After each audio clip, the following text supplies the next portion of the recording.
My ex-wife was remarrying. Then she asked me, "Do you want to relive our memories?" I never thought I'd see Emily again. 3 years had passed since our divorce. 3 long years of silence, regret, and learning how to live without the person I once believed would stay with me forever. The divorce wasn't caused by betrayal or hatred. It was something far more ordinary, and somehow more painful. We stopped talking. Small arguments became daily routines. Busy schedules replaced dinner conversations. Instead of solving problems together, we started keeping score of who was hurting more. One day she quietly placed the divorce papers on the kitchen table. "I don't hate you," she whispered. "I just don't recognize us anymore." I signed the papers 2 weeks later. After that, our lives went in different directions. I focused on work. She moved to another city. Occasionally I'd hear from mutual friends that she seemed happier. I hoped it was true, because despite everything, I still wanted her happiness. Then one rainy Thursday afternoon, my phone buzzed. A message from Emily. "I hope you're doing well." Just seeing her name made my heart race. We exchanged a few polite messages. Then she sent another. "I'm getting married next Saturday." I stared at the screen for almost a minute. I wasn't jealous. Surprised. Then another message appeared. "I'd like you to come." Every part of me wanted to say no, but curiosity won. Saturday arrived. The ceremony was held in a beautiful garden overlooking a lake. Everything looked peaceful. White flowers lined the aisle. Soft music played in the background. Guests laughed and smiled. I almost turned around before entering. Then Emily noticed me. She smiled. The same gentle smile I had fallen in love with years ago. "You came." I almost didn't. "I'm glad you did." She introduced me to her fiancé. His name was Daniel. He shook my hand warmly. "I've heard a lot about you." I laughed nervously. "I hope only the good parts." He smiled. "Mostly about your terrible cooking." Emily laughed. So did I. The ceremony was scheduled to begin in an hour. Guests mingled around the garden.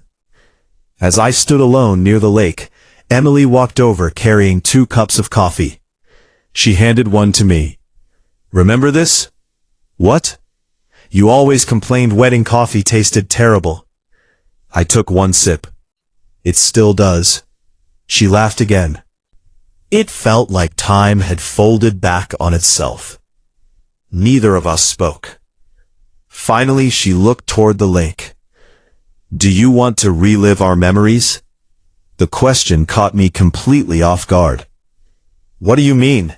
She reached into a small canvas bag.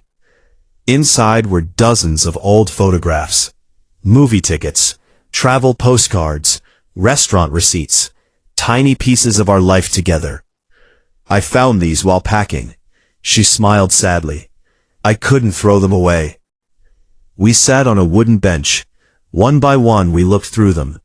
Our first apartment, our first road trip, the puppy we adopted, the Christmas when we burned dinner and ordered pizza instead. Every picture carried laughter, and every laugh reminded us how slowly we had let happiness slip away. "I used to blame you for everything," Emily admitted. So did I. We were young. We were stubborn. We forgot we were supposed to be on the same team. I nodded. "I know." Neither of us cried. That made the moment even heavier. After a long silence, she asked, "If we had communicated better, do you think we'd still be together?" I looked at the photographs. Maybe.